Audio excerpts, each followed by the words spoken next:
The stories they tell about the 6-Minute War are mostly lies. Fairy tales spun for children in the flickering lamplight of the fortified zones to keep them from wondering what the screams in the dark really mean. They talk about unity, about a planet holding its breath as one before letting out a single, world-shattering roar of defiance that cracked the heavens. They speak of humanity's untamable spirit, a chaotic fury the alien hegemony, with its century of cold, calculated planning, could never comprehend. A glorious, bloody, and short victory. That's the myth. The truth is, the war never ended. It just went quiet for a while and festered. The roar of defiance died in our throats the second the last alien ship fell, replaced by the frantic whispers of who got to keep the biggest pieces. Humanity didn't unite. We just found newer, sharper things to kill each other with. I was born in the shadow of those falling ships, in the rust-colored dust of the aftermath. So I know the truth better than most. My playground was the skeletal ribcage of a hegemony frigate. My lullabies the whistle of wind through shattered viewports and the distant crack of a scavenger's rifle. We don't call ourselves victors out here in the scrap. We call ourselves survivors. And it's a title you have to earn again every single sunrise. The behemoth we were working today was a special kind of monster, a Gemini dreadnought the old-timers called the Silent Gaze. It had been shot clean through the spine 30 years ago and fell into the Great Ash Basin, a crater so wide it had its own weather. For decades, no crew had the gear to crack its core command deck. Its alloy skin would laugh at anything less than a military-grade plasma cutter, and those were rarer than honest politicians. But my partner, Reese, was a magician with forgotten tech.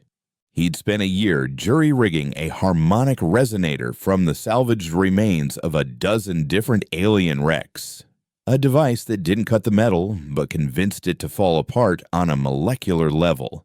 It was slow, delicate work, and for 3 days, we'd been camped out under its gargantuan shadow, listening to the resonator hum its dissonant song. Any deeper, and the resonance feedback will liquefy our insides. Kalen, Reese's voice crackled through my comms, thin and staticky. He was perched 200 feet above me, monitoring the power conduits we'd siphoned from the wreck's own dormant energy cells. The field integrity is at 97%. Give it another hour, maybe 2. An hour in the basin felt like a week anywhere else. The air tasted of metal and regret, and the silence was a living thing, broken only by the groan of stressed metal and the skittering of unseen things in the shadows. We weren't alone. We never were. The warden's patrols swept the basin's edge twice a day, his vultures looking for any scrapper crew who got lucky. The warden ran this stretch of the scrap, a petty king ruling a kingdom of rust and bone, and he believed every piece of hegemony tech that fell in his territory belonged to him. Just keep the power steady. Old man, I muttered back, my breath misting in the cold air of the dreadnought's belly. I'm almost through the primary blast door. The section of hull in front of me shimmered like a heat haze, the solid metal turning translucent as the resonator did its work. I could see the command deck beyond, a ghost image of a place where alien officers, convinced of their own godhood, had watched our world burn for a few brief, terrifying minutes. It was pristine, untouched, a tomb sealed for 30 years. My heart hammered against my ribs, a frantic drumbeat of greed and fear. The core deck of a dreadnought could hold navigational charts, weapons schematics, energy logs data that the central governance in Citadel would pay a lifetime's fortune for. This was our one big score, the one that would get us out of the scrap for good, buy us a life with clean air and real food. The final layer of the door dissolved into a fine, silvery dust that swirled and settled on the floor. I switched off the resonator's field projector and let the silence rush back in. For a moment, I just stood there, the first human to set foot in this place. The air was stale but breathable, preserved in a perfect, sterile bubble. Emergency lights flickered with a soft, blue glow, casting long, distorted shadows from the high-backed command chairs that were still arranged in a neat, disciplined semicircle around a central holographic projector. The aliens themselves were long gone, their bodies likely vaporized or scavenged by the ship's own automated cleaning drones decades ago. But they had left ghosts behind. I moved through the space with a reverence I hadn't expected to feel. This was the heart of the enemy, the place where our extinction had been planned. I ran my gloved hand over a console, the surface cool and smooth as polished obsidian. This wasn't like the rough, functional tech we usually scavenged. This was art, elegant and deadly. "I'm in." "Reese," I whispered into the comms. "It's clean. Almost brand new." A burst of static was his only reply for a moment. Then his voice came through, strained. "Kalen, we've got a problem. Big one. I'm seeing dust signatures on the ridge. Half a dozen vehicles moving fast. It's the warden." My blood went cold. How he shouldn't be out this far until tomorrow's sweep. He must have an informant in one of the other crews, Reese said, his voice tight with urgency. "Doesn't matter. They'll be on us in 20 minutes. Get what you can and get out. I'll try to create a diversion with the power conduits." 20 minutes? It might as well have been 20 seconds. Panic clawed at my throat, but I shoved it down. We had come too far. I wasn't leaving empty-handed. My mission was the central data core, a pulsating column of crystalline light in the center of the room. I jammed my neural interface jack into the primary access port, and the world dissolved into a blinding torrent of alien code. It was a language I couldn't read, but I didn't need to. My rig was designed to copy, to steal without understanding.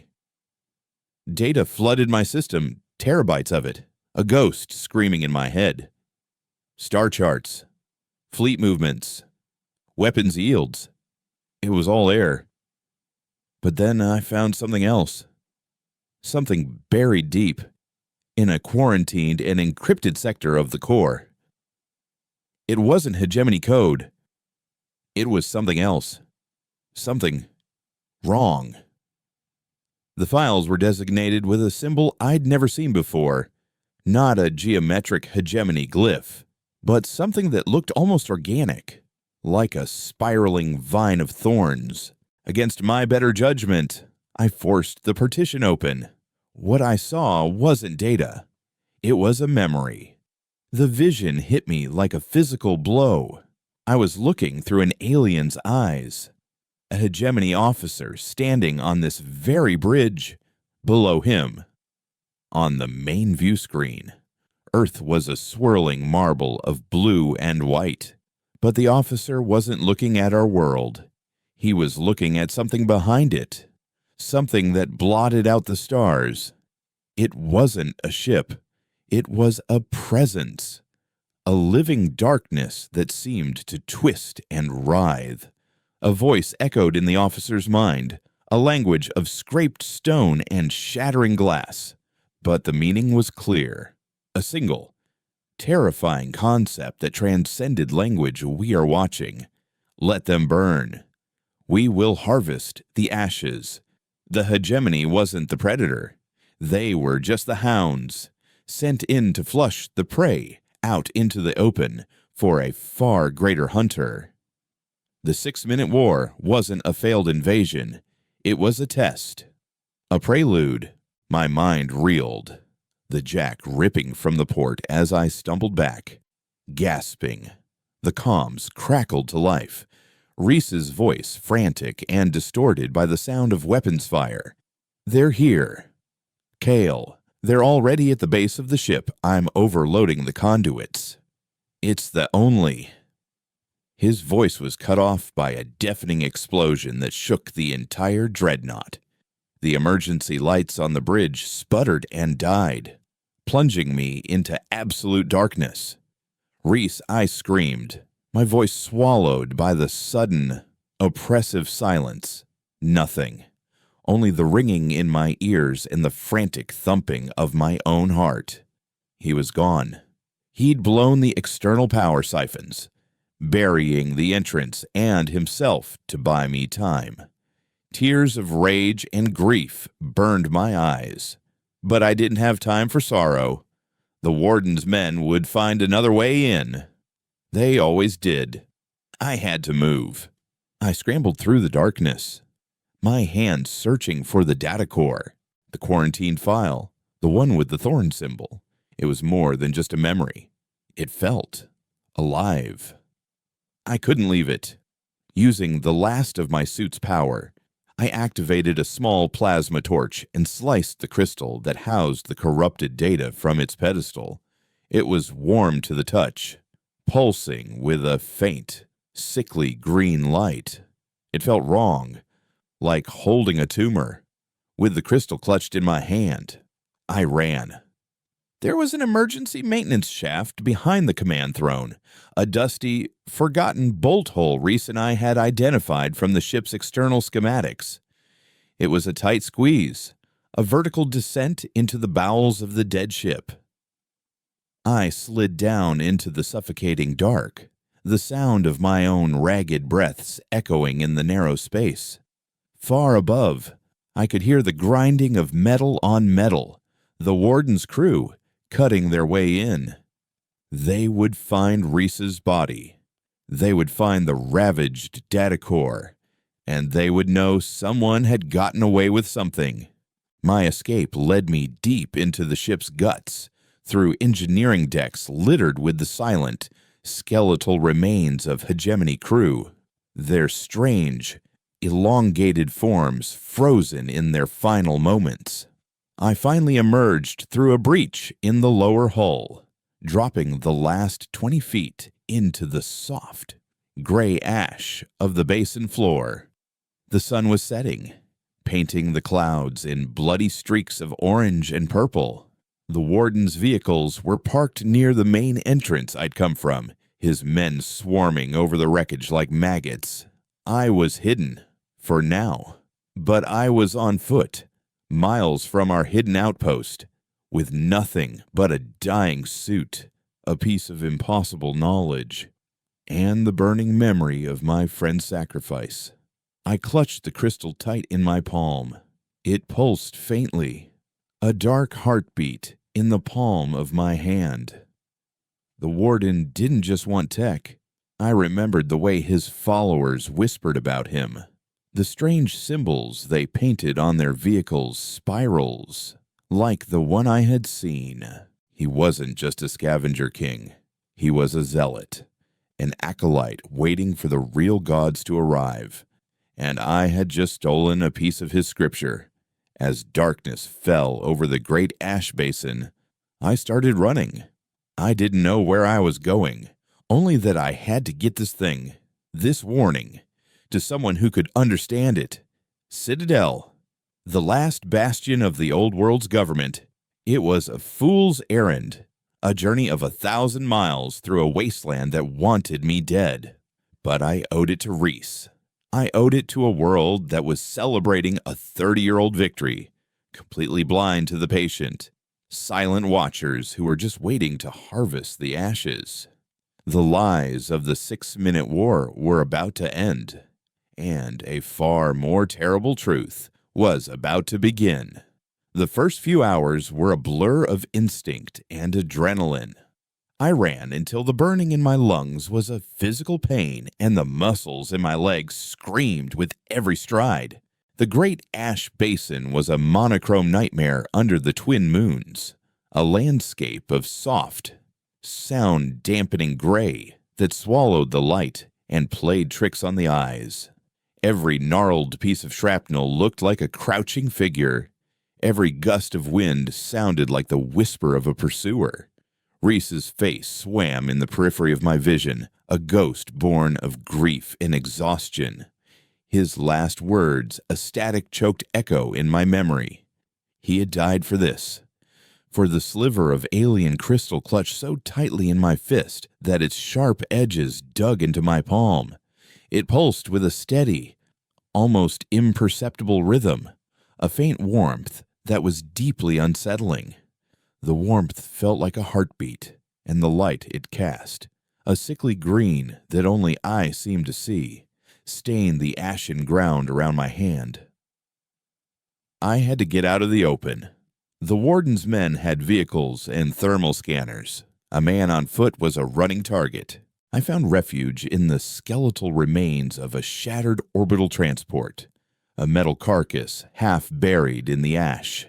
I crawled into its cavernous cargo bay, the darkness inside absolute and blessedly cold, and finally allowed myself to collapse. The silence was broken by my own ragged breathing and the thumping of my heart. I pulled out the crystal. In the pitch black, its internal light was more obvious, a swirling nebula of green and black that seemed to shift and writhe. As I stared into its depths, a jolt, cold and sharp, shot up my arm. Another vision, not as clear as the first, but more insidious.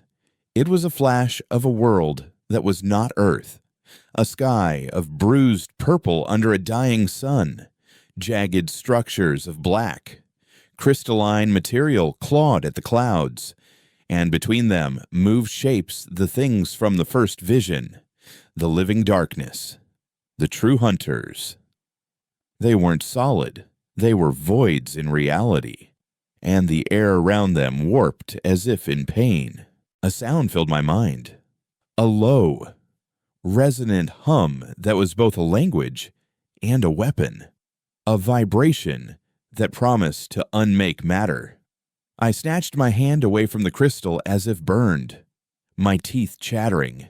This wasn't just a recording, it was a key, a connection, and the more I held it, the more I felt like the door it was meant to open was beginning to creak open inside my own mind. Sleep was a luxury I couldn't afford. Before the first hints of dawn bled across the horizon, I was moving again, keeping to the shadows of the great wrecks that littered the basin's edge. My destination was Rust Haven, a ramshackle trading post built into the shell of a downed hegemony terraformer 2 days' journey north. It was a wretched hive of scum and villainy, as the old stories would say. But it was also the only place within 100 miles where a man could buy a map, a meal, and a moment's anonymity. The journey was a slow, agonizing crawl through the scrap. The land itself was a predator. Pockets of lingering radiation from the war could cook you from the inside out. Shifter sands, dunes of fine, magnetized metal dust, could swallow a man whole. And then there were the carrion crawlers, mutated things that were once desert scorpions, now the size of dogs, with chitinous plates that could deflect a small caliber bullet. I bypassed their nests and drank from the condensation collectors Reese and I had stashed along our routes. My grief a cold, hard knot in my stomach every time I used a resource he had helped secure. On the evening of the second day, I saw the glow of Rust Haven. The terraformer was a colossal, rust-eaten horseshoe of metal half buried in a cliff face, and the settlement was a chaotic tumor of corrugated iron, scavenged plating, and stretched hides built in its shadow. A heavily guarded gate was the only way in or out. The guards were mercs, their armor a patchwork of different gear, their faces hidden behind dust goggles and grim expressions. One of them, a thick-necked brute with a spiral tattooed on his cheek, gave me a long, hard stare. My blood ran cold, but I kept my head down. A nondescript scrapper with nothing but the dust on my clothes. I paid the entry fee, a handful of hegemony power cells, and slipped into the chaos. Rusthaven was a sensory assault. The air was thick with the smell of scorched metal, cheap synth ale, and unwashed bodies. 100 different dialects mingled with the hiss of pneumatics and the sizzle of food stalls cooking things I didn't want to identify. It was a place of desperate, fleeting life. Scrappers traded their finds for water chips and ammunition. Information brokers sold whispers in shadowed corners, and scarred men and women drank themselves into oblivion, trying to forget the ghosts of the scrap. I kept the crystal hidden, wrapped in layers of cloth in an inside pocket, but I could still feel its faint, rhythmic pulse against my ribs. I needed to find Ilara. She was the best information broker in the sector, a woman who had survived the fall of the old world and built a small empire on knowing things other people wanted to keep secret. I found her in her usual spot, a secluded alcove behind the fizzing, sparking mess of a power conduit exchange, a place she called the Tangle. She was older than Reese, with a face like a road map of the wasteland, and eyes that saw right through you. She sat behind a desk made from the command chair of a hegemony fighter, sipping a steaming mug of something that smelled like fermented mushrooms. "Kalen," she said without looking up from the data slate she was reading. "You look like hell." "Where's Reese?" The question was a punch to the gut. "He's gone." "Ilara," I said, my voice hoarse. Her eyes flicked up, and for a moment, the hard, cynical mask slipped, replaced by a flicker of genuine sorrow. She and Reese went way back. "The warden?" she asked quietly. I nodded. She sighed, a long, weary sound. "That bastard's reach has been growing. He's not just a scavenger anymore. He's building a church. Calls it the Ashen Veil. His followers think the hegemony were just prophets, paving the way for the true silence that's coming." My hand instinctively went to the crystal in my pocket. The true silence. The living darkness. It was all connected. "I need a way to Citadel," I said, getting straight to the point. "The fastest, quietest route, you know. And I need a new identity chit. I'm paying top price." I slid a pouch of refined platinum, our entire savings for the dreadnought job, onto her desk. She looked at the platinum, then back at me. Running from the warden is one thing. Kalen. Running toward Citadel is another. The governance quarantine zone is a meat grinder. Automated patrols. Biometric scanners. They shoot first and never ask questions. What could possibly be worth that warning? I said simply. Her expression hardened again. "Warnings are cheap in the scrap.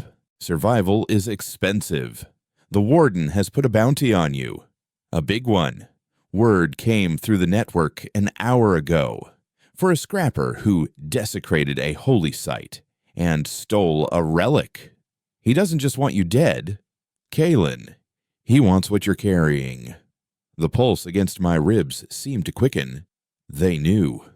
The hum of the marketplace outside suddenly sounded menacing. Every shadow seemed to hold a threat.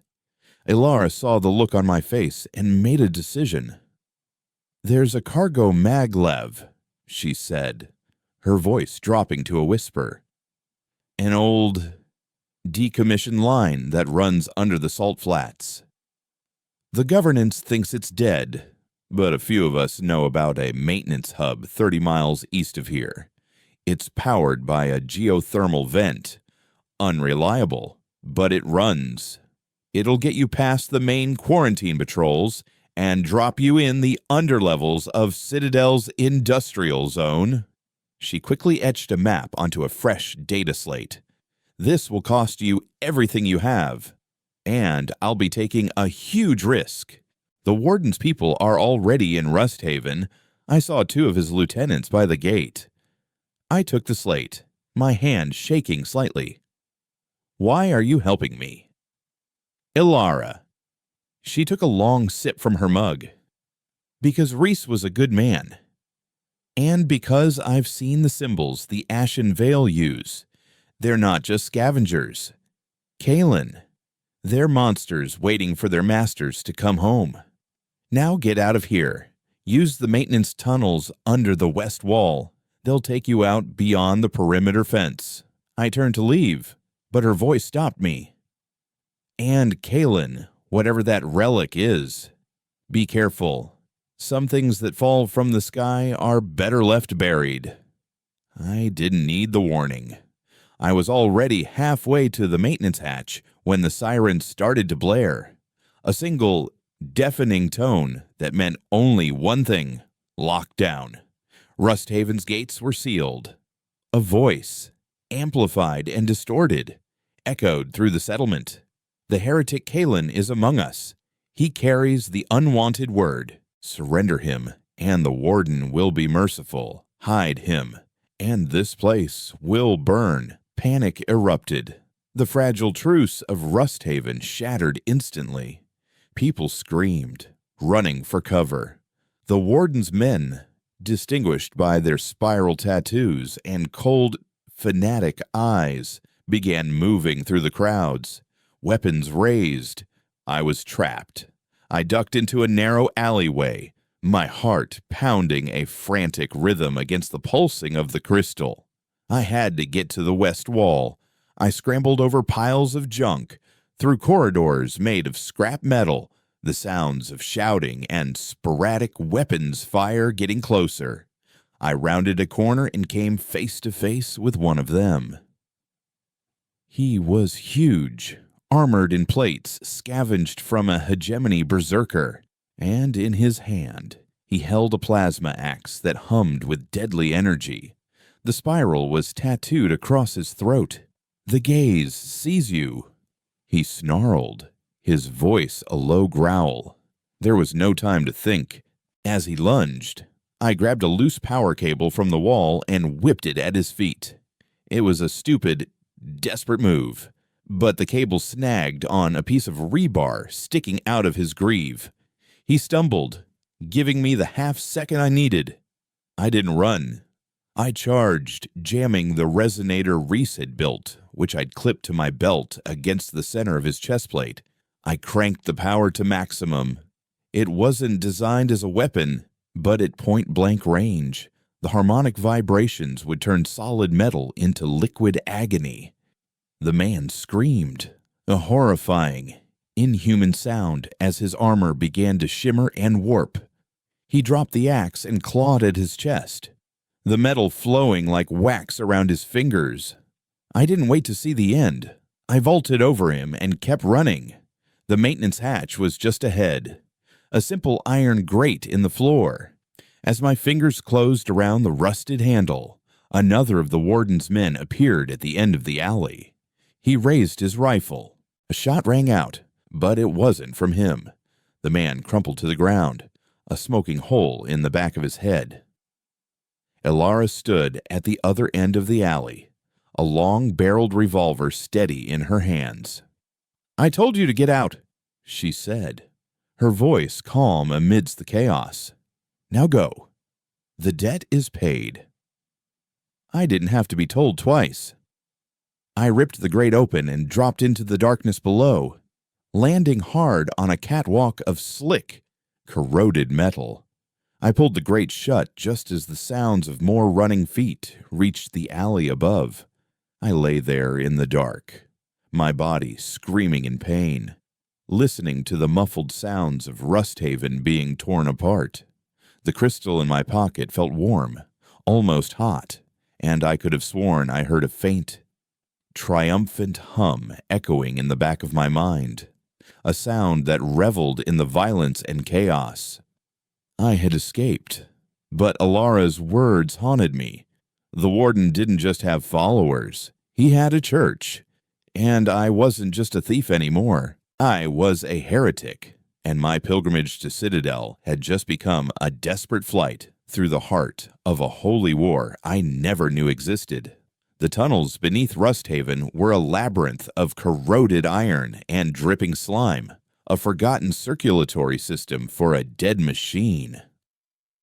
The sounds of the purge above faded to a dull, throbbing bass note that I felt more in my bones than heard with my ears. Every drip of water, every skittering rat echoed in the oppressive dark, and the air was thick with the metallic tang of decay. I navigated by the faint glow of Ilara's data slate, the map a spiderweb of blue lines in the darkness.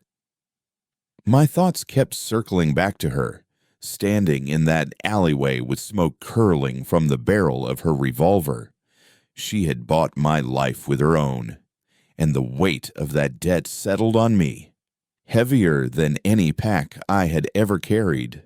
The crystal, tucked away in my jacket, was a constant, unsettling presence.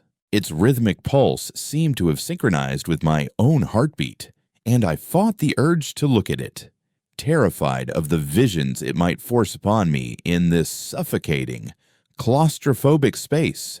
I pushed deeper, following the map's route for what felt like an eternity, until finally the tunnel began to slope upwards and the air grew thin and dry. I emerged through a collapsed culvert into the blinding, featureless expanse of the salt flats. After the oppressive dark of the tunnels, the sheer, unbroken whiteness was a physical blow. A vast, shimmering sea of crystalline salt stretched to a horizon that blurred with the pale sky.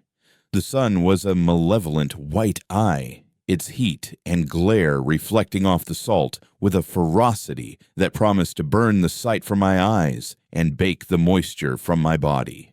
There was no cover, no shade, no landmark to steer by, save for the wavering compass on Ilara's slate. The 30-mile journey to the Maglev station was a slow, torturous pilgrimage. Each step was a crunch on the salt crust, the sound unnaturally loud in the profound silence. Thirst became a constant companion, a rasp in my throat and a fire in my belly.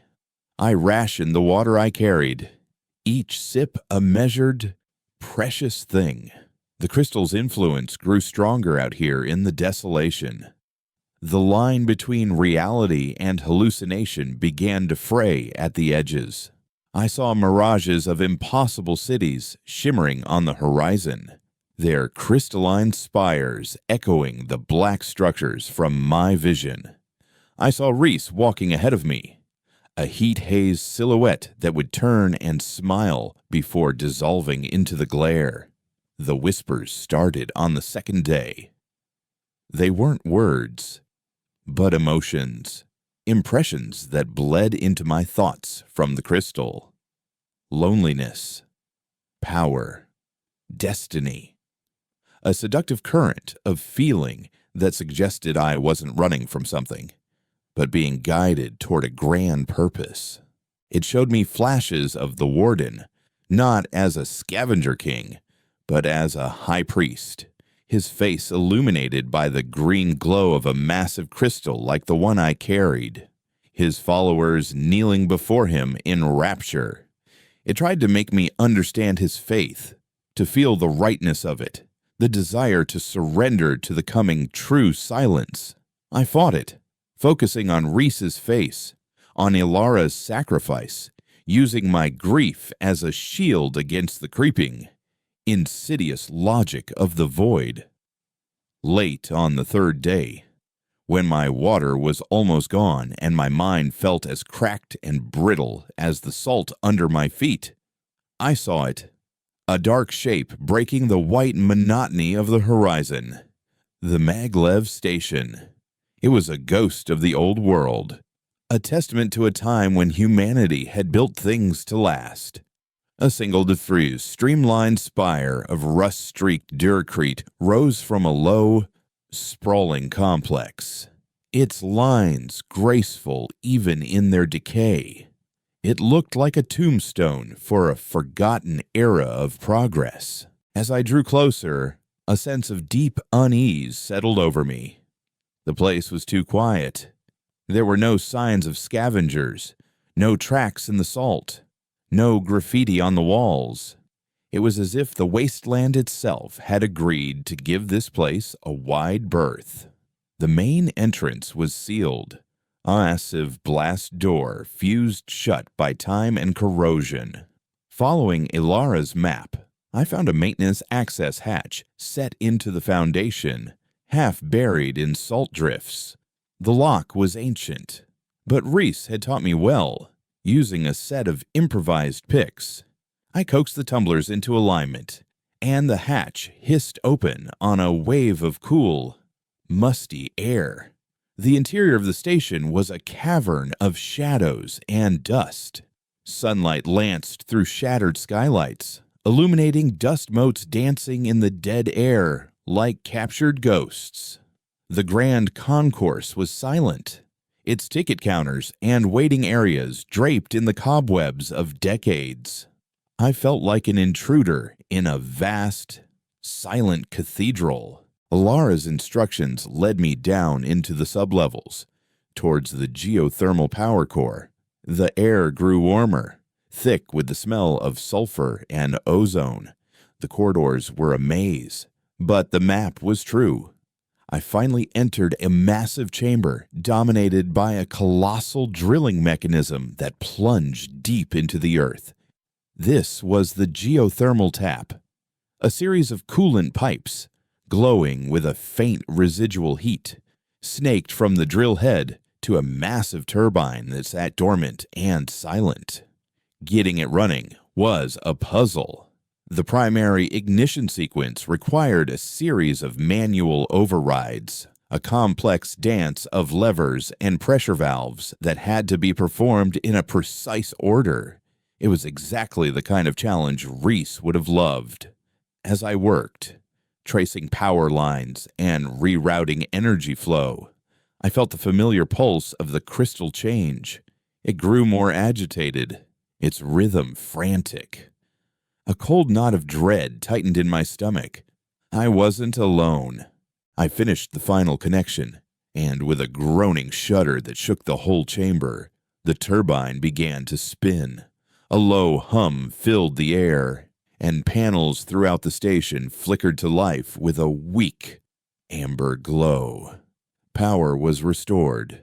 An impressive display of aptitude. Heretic.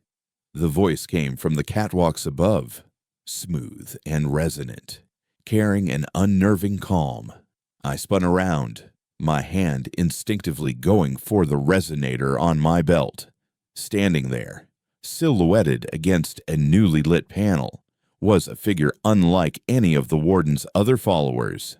It was tall and slender, wrapped not in scavenger armor, but in flowing, ash-colored robes. Its face was concealed by a polished obsidian mask carved into the shape of a spiral. In one hand, it held a long, thin rod that crackled with contained energy.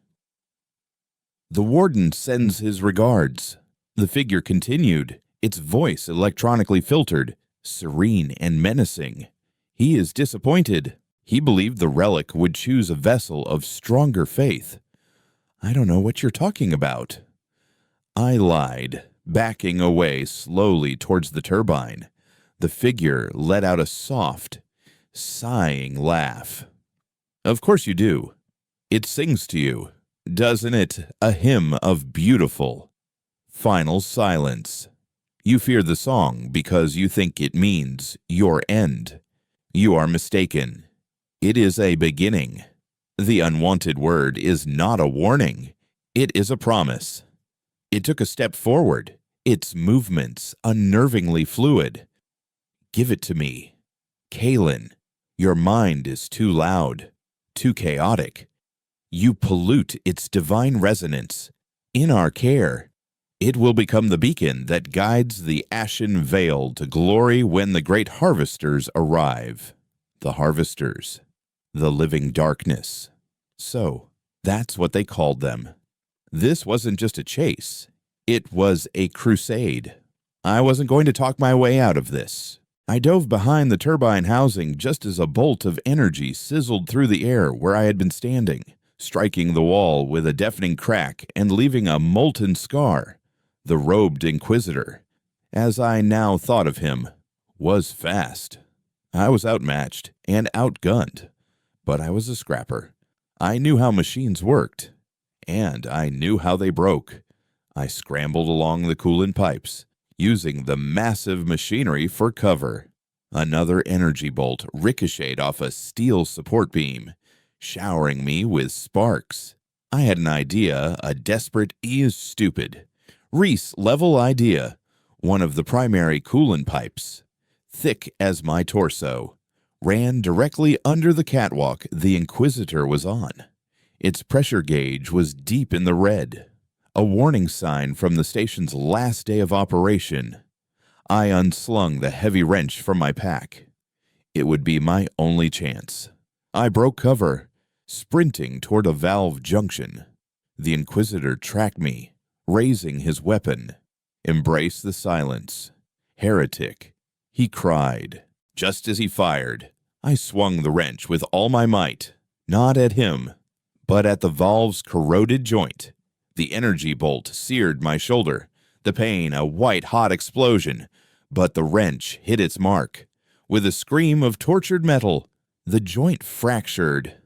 A jet of superheated geothermal steam erupted from the pipe with the force of a bomb. It engulfed the catwalk in a roaring, white cloud. The Inquisitor let out a single, strangled shriek, a sound of surprise and agony that was quickly swallowed by the hiss of the steam. I didn't wait to see what was left of him. Clutching my burned shoulder, I scrambled up the ladder to the platform level. The maglev car sat waiting in its launch bay, a sleek, arrow-headed tube of metal coated in 30 years of dust. The doors hissed open as I approached, the station's restored power recognizing my presence. I stumbled inside, collapsing into a seat as the doors sealed behind me, shutting out the sound of the raging steam. My vision swam with pain. Through the grimy viewport, I saw the station's lights flicker and die as the runaway geothermal vent overloaded the system. On the control panel, a single destination was illuminated in green Citadel Station Row 1. I slammed my hand on the activation stud. With a low hum that vibrated through the floor, the maglev car began to move. It slid out of the station, leaving the tomb of the old world behind, and plunged into the pitch-black darkness of the tunnel. I was safe, for now. But as the train accelerated, hurtling through the bedrock towards the heart of civilization, I pulled out the crystal. It was glowing brighter now, its green light pulsing with what felt like satisfaction. The whispers in my head were stronger, no longer just feelings, but the edges of words. A language of shattered stars and dying suns. I had escaped the Warden's church, but I was trapped in a steel coffin, miles underground, with the very god they worshipped. And it was beginning to speak my name. The maglev train was a bullet fired through the heart of the world. For hours, I was suspended in the humming darkness, a solitary passenger on a ghost train to a city that might as well have been a myth. The pain in my shoulder was a sharp, insistent reality. a searing counterpoint to the growing chorus of whispers in my head. The crystal, nestled against my chest, was no longer a passive object. It had become an active, malevolent passenger in my consciousness. It showed me things in the suffocating blackness of the tunnel. It showed me Citadel, not as a bastion of hope, but as a gilded cage, a city of brittle glass and hollow men. I saw the High Council, their faces smooth and placid, debating resource allocation and quarantine protocols while a tide of unimaginable darkness gathered at their gates. "They are deaf," the crystal whispered, the thoughts forming in my mind with the chilling clarity of my own voice. "They are blind. They worship order, but our silence is the most perfect order. They cannot fight what they cannot comprehend." It tempted me with relief. It offered to numb the pain in my shoulder, to erase the grief for Reese and Alara, to replace my fear with a cold, serene sense of purpose. All I had to do was listen.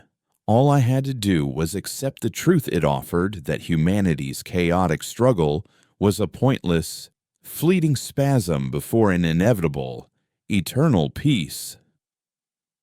I gritted my teeth, the salt-cake sweat stinging my eyes, and focused on the pain. The burn was my anchor. It was real. It was mine. It was the price of survival, and I would not let some alien ghost talk me out of paying it. The deceleration was as smooth and silent as the acceleration had been. With a final, gentle hiss, the train came to a stop. The doors slid open, not to a grand concourse, but to a grimy, utilitarian maintenance bay. The air was cool and recycled, smelling of ozone and machine oil. This was Citadel's basement.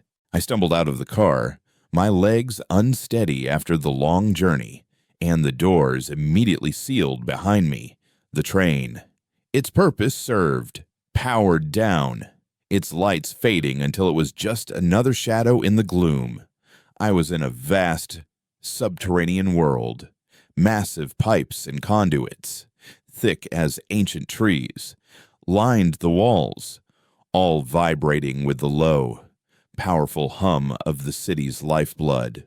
Automated cargo haulers, like giant mechanical insects, zipped along designated pathways, their optical sensors glowing a cold, indifferent blue. There were people here, but they were a different breed from the scavengers of the scrap. They moved with a hurried, furtive energy, their faces pale from a life lived under artificial suns, their clothes the drab, functional gray of the underlevel workforce. They glanced at me, taking in my ragged clothes, my sun-scorched face, and the crude bandage on my shoulder, and then quickly looked away. Their expressions a mixture of fear and disdain. I was a stain of the outside world, a contamination in their sterile environment. The first sign of real trouble came in the form of two enforcers. They were encased in sleek, white armor that made them seem inhuman, their faces hidden behind reflective visors. They moved with an unnerving, synchronized grace, their pulse rifles held at a low ready. They weren't patrolling, they were hunting. They stopped a worker, slamming him against a wall, their voices flat and metallic as they ran a scanner over his identity chit. The man trembled, stammering apologies for some minor infraction. This was Citadel's peace code, absolute, and enforced by faceless angels of order. I needed to disappear. I found what I was looking for in a crowded nexus of workshops and gray market stalls known as the Conduit. It was a pocket of chaos that reminded me of Rusthaven, a place where the city's rigid rules were bent. if not broken. Here, techs with nimble fingers and loose morals could get you anything from a forged ration card to a memory wipe for the right price. Alara's slate had one last piece of information on it, a name and a location. Anya. Sector Gamma 7. Workshop 9. Workshop 9 was a cluttered mess of dismantled robotics, tangled wiring, and holographic schematics that flickered in the air like trapped spirits. In the center of the chaos sat a woman, her back to me, a cascade of dark hair tied back with a greasy rag. A multi-jointed mechanical arm was welded to a brace on her shoulder, and its delicate pincers were currently performing microsurgery on the circuit board of a decapitated enforcer drone. If you're from the debt collectors, I've already rerouted their accounts to a non-existent offshore server in a place that hasn't existed for 30 years, she said without turning around, her voice a low, smoky drawl.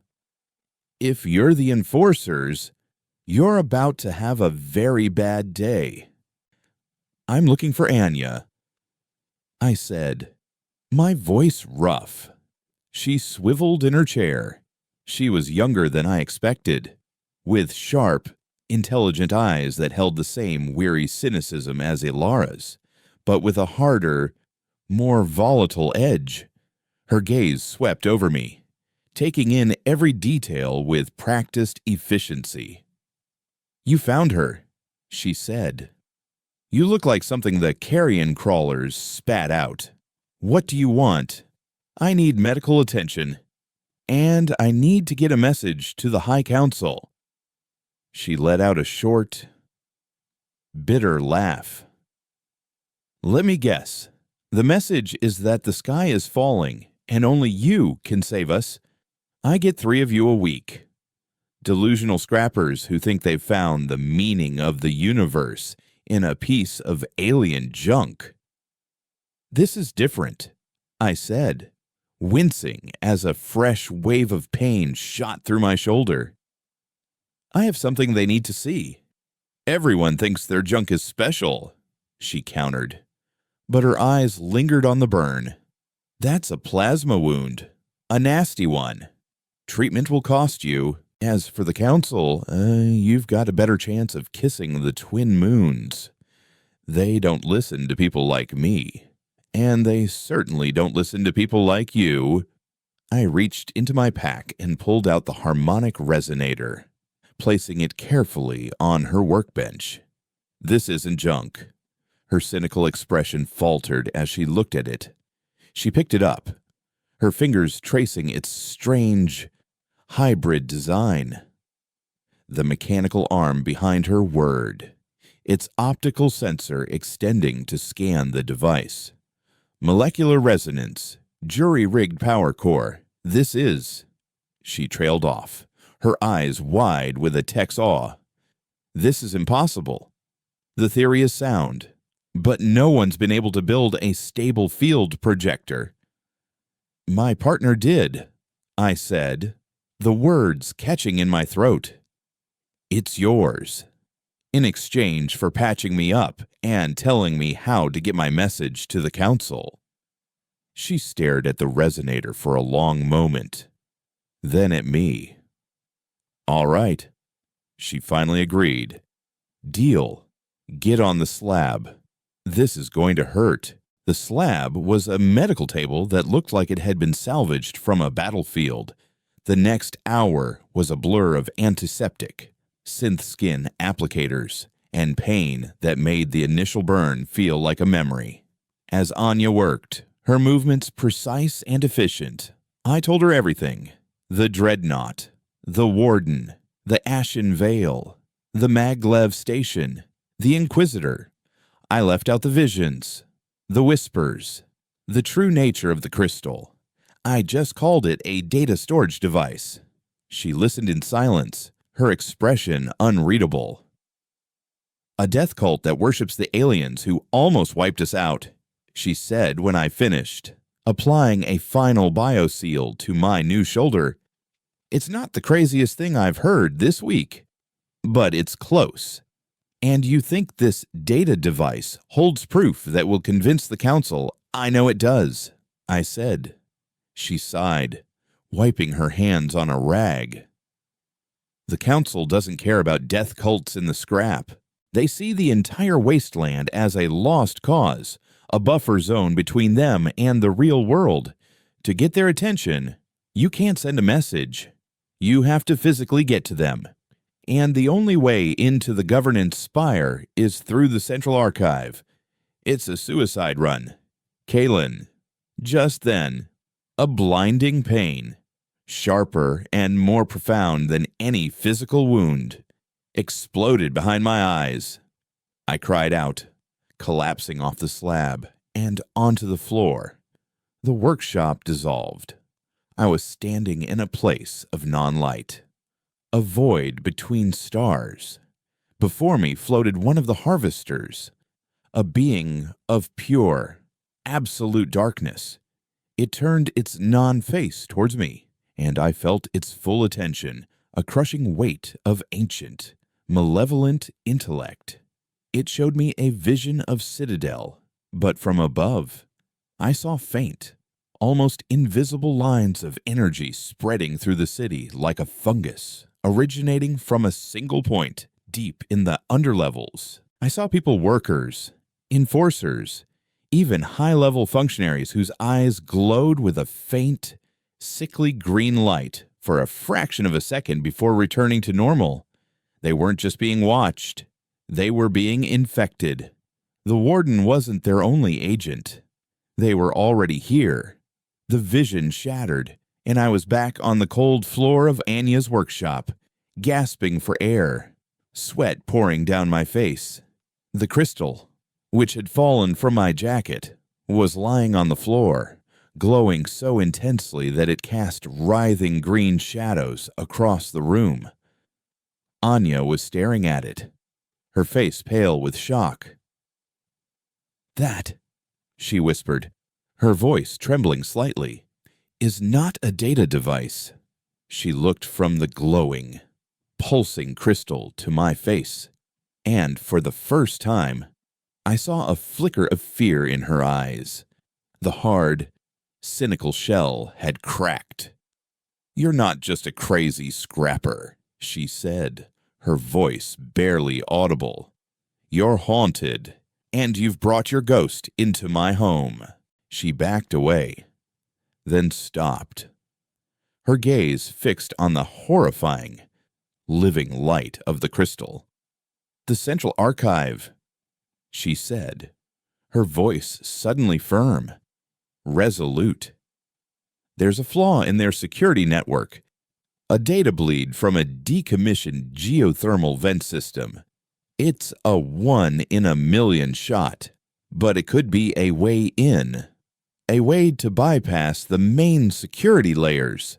I pushed myself up, my body shaking, the phantom pressure of the harvester's gaze still crushing my mind.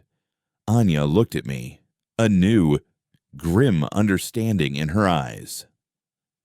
"I'll help you," she said, "not because I believe in saviors or grand destinies, but because I've seen tech that shouldn't exist my whole life.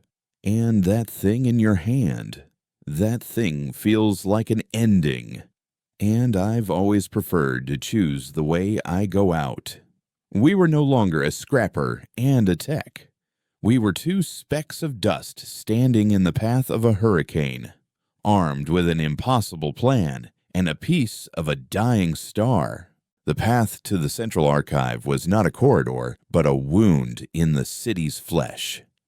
Anya led me into the decommissioned geothermal vent system, a metallic hell of searing heat and the deafening roar of pressure regulators.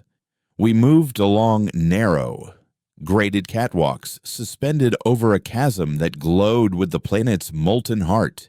The air was so hot, it felt solid, and every breath was a struggle. This was a place Citadel had abandoned, a monument to an older, more brutal form of energy, forgotten beneath layers of clean, cold fusion power. It was the city's subconscious, and it was our only way in. Anya was in her element, her mechanical arm interfacing with ancient control panels, coaxing slumbering systems to life just long enough to open the next blast door or divert a flow of superheated steam. She was a ghost in the machine, her face illuminated by the flickering green light of code on her data slate. I was just baggage, clutching my wounded shoulder, my only job to keep watch and fight the insidious lullaby of the crystal. It was getting stronger, its whispers louder and more articulate as we burrowed deeper into the city's core. They built this cage of order to keep chaos out. It hummed in my mind, its voice a soothing poison. But chaos is life. We offer a greater order, a perfect, final peace. Why do you struggle? Your world is already dying. Let it rest. It showed me a vision of Reese, not dead, but waiting for me in a serene, silent field under a green-tinged sky. It showed me Alara, her face unlined by care, nodding in approval. It was a liar, a master of twisting love and grief into tools of surrender. I clung to the memory of their true last moments, the explosion, the gunshot using the raw, jagged edges of my pain to cut through the beautiful, terrible lies. The data bleed was exactly where Anya said it would be, a maintenance junction where the old geothermal network brushed against the archive's primary data conduits.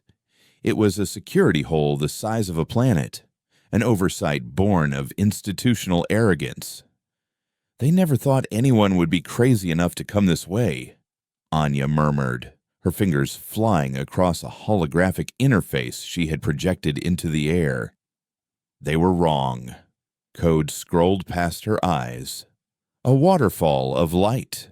Alarms were bypassed. Sentry protocols were looped. And for a period of exactly 90 seconds, a single service hatch into the archive would be invisible to the system. When that door opens, we run, she said, her voice tight with tension. No hesitation, no looking back. The hatch slid open with a pneumatic hiss, revealing a world of chilling, absolute order. The central archive was a vast, silent space. Towering shelves of data crystals, each one containing a fragment of human history, rose into an artificial sky. The air was cold and sterile, and the only sound was the faint, whisper-quiet hum of the environmental controls. It was the polar opposite of the scrap, a place so clean it felt dead. We moved like phantoms through the aisles of recorded time, our scuffed boots a sacrilege on the polished floors. We were heading for the central nexus, the point from which we could force a broadcast directly to the High Council's private chamber. But the silence felt wrong. It wasn't empty, it was watchful. As we rounded a towering monolith of data, we found them, a dozen figures in the ash-colored robes of the Ashen Veil, standing in a silent semicircle. They weren't armed with scavenged rifles, but with the same energy rods the Inquisitor had carried. And in the center, his back to us, stood a man in the immaculate white uniform of a High Counselor. He turned, and my blood froze. It was the Warden. His face was different here, stripped of the wasteland's grime, his features sharp and aristocratic. The fanaticism in his eyes, however, was the same. I knew you would come. Heretic, he said. His voice the same calm, resonant tone I'd heard in the maglev station. The relic guides its bearer to the heart. It was destined. You're a counselor. Anya breathed, her face a mask of disbelief. You've been playing both sides.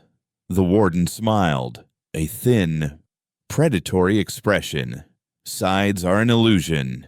There is only the coming tide, and those wise enough to build an ark. For 30 years, I have prepared the way. The hegemony failed because they sought to conquer. A foolish goal. The harvesters do not conquer. They absorb.